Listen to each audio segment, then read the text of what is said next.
और इस बीच एक और बड़ी खबर रायपुर से। रायपुर मर्डर केस में सनसनीखेज खुलासा हुआ है। उधार दिए पैसे वापस मांगने पर की गई हत्या।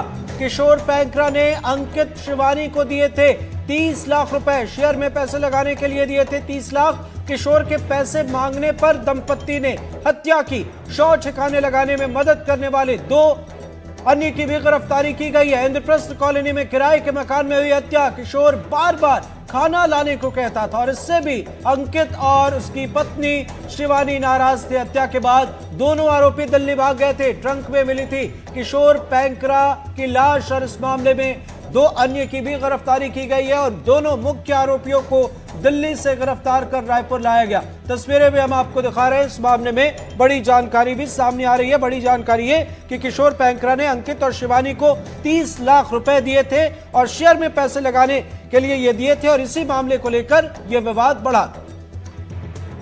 रायपुर के इंद्रप्रस्थ कॉलोनी में एक बड़ी घटना हुई जिसमें एक ट्रंक में लाश मिली थी और हमारे साथ एसएसपी हैं, उनसे बात करते हैं और पूरे घटनाक्रम को समझते हैं। सर, बड़ा सनसनीखेज मामला था और लाश मिली तो उसके बाद जो इन्वेस्टिगेशन हुई तो किस तरीके से कड़ी जुड़ी और क्या था मामला, पहले आप इसके बारे में बता दीजिए।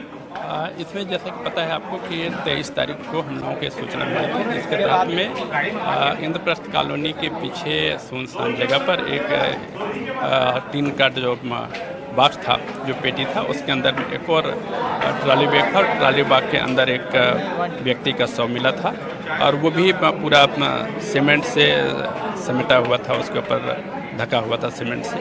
पुलिस के लिए सबसे पहले इसकी अज्ञात व्यक्ति थी, उसको शिनाख्त करने के चैलेंज था, तो जिसके द्वारा कि शिनाख्त किए जाने के बाद ही आगे प्रकरण बढ़ सकता था, तो बड़े शिनाख्त हुए इस पर। इसमें जब पूरी टीम के द्वारा जांच की गई तो पाया गया कि जो बॉक्स जो था, बॉक्स में हम लोग का एक महत्वपूर्ण क्लू मिला, जिसमें एक हब्बू करके दुकान का नाम था। तो उस दुकान से हम लोगों को क्लू मिला कि कहीं ना कहीं उस दुकान से पेटी खरीदी जा सकती थी। उसमें एक और महत्वपूर्ण था कि उसमें डेट भी लिखा हुआ था, जो और हमारे लिए ठोस करता था। तो एक पार्टी उसके लिए लगाई गई कि कौन व्यक्ति उस पर खरीदाए करके।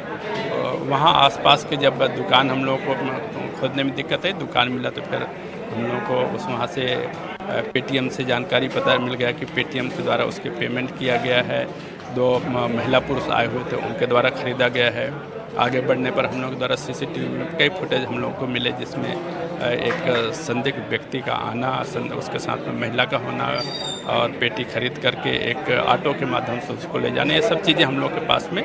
और वहाँ से लेकर के इंद्रप्रस्थ कॉलोनी तक के रूट के फुटेज हम लोग को मिले। ये काफ़ी इम्पोर्टेंट क्लू था हम लोग के। उसके बाद में फिर आगे हम लोग बढ़ पाए। तो क्या वजह क्या थी, किस तरीके का, क्या कोई लेन देन था, तो वो पूरा क्या था मामला? जो आरोपी है अंकित उपाध्याय और फिर शिवानी उपाध्याय, ये दोनों पेशे से वकील हैं और अंकित रेगुलर तौर पर कोर्ट में अपना वकालत करता रहा है। इसी दौरान जो मृतक था किशोर पैकरा इनका एक क्लाइंट था। क्लाइंट होने के नाते इनका एक सिविल केस था, ज़मीन से जुड़ा हुआ मामला था। ज़मीन से जुड़े हुए मामले में उसके पक्ष में फैसला दिलाने के लिए अपने 10 लाख रुपए उससे ले लिया गया था और उपाध्याय जी ने ले लिए थे। उपाध्याय जी ने ले लिया था। अपने सीनियर एक जो वकील थे उनको भी दिया जाना बताया गया था उसके द्वारा। इस प्रकार 10 लाख रुपए लिया गया था केस को पक्ष में कराए जाने के नाम पर। बाद में उसके पास में उसको पता था कि ज़मीन का बिक्री किया हुआ लगभग 18 लाख के आसपास उसके पास में पैसे रखे हुए हैं। तो एक 18 लाख किसके पास रहे? किशोर के पास में रखा हुआ था। तो शेयर में करने के लिए या फिर सट्टा खेलने के उद्देश्य से उसको अलग अलग समय पर उससे तुमको एक्स्ट्रा बेनिफिट मिलेगा, कुछ एक्स्ट्रा ज़्यादा पैसे मिलेंगे करके बता करके उसको उस 18 लाख रुपए को भी उससे ले लिया गया था। तो वर्तमान में कह सकते हैं कि वो जो एकाकी जीवन जी रहा था किशोर, उसके पास में खाने पीने के लिए ज़रा भी पैसे नहीं थे। तो इस संबंध में उसके द्वारा जो अंकित था वो आश्वस्त किया था उसको कि ठीक है, तुम पैसे दे रहे हो पर तुमको तुम्हारी देख रेख की व्यवस्था और तुम्हारे खाने पीने की व्यवस्था मेरे द्वारा की जाएगी और समय पर तुमको पैसे भी वापस कर दिया जाएगा।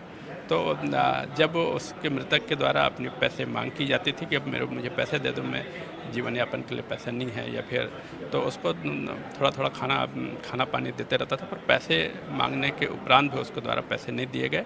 और खाना भी समय बेसमय दिया जाता था। खाना स्वाभाविक सी बात थी कि वो कई दिन बाद अपना खाना दूसरे जगह से लाने के लिए कुछ दूसरे खाने की इच्छा व्यक्त करता था, तो उसको अपने आप को ये प्रताड़ित महसूस करता था कि मैं उसके लिए खाना ले जा रहा हूँ और मुझे रोज़ दिन अलग अलग खाने की फरमाइश करता है। तो इस प्रताड़ना से या फिर जो तथाकथित प्रताड़ना से और पैसे के मांग के कारण से वो उसको हत्या करने की योजना बनाई और योजनाबद्ध तरीके से ही उसका हत्या कर दिया गया। जिस दिन हत्या की उस दिन क्या डिमांड थी, क्या मंगाया था उससे, क्या कुछ स्पेसिफिक डिमांड थी मृतक की?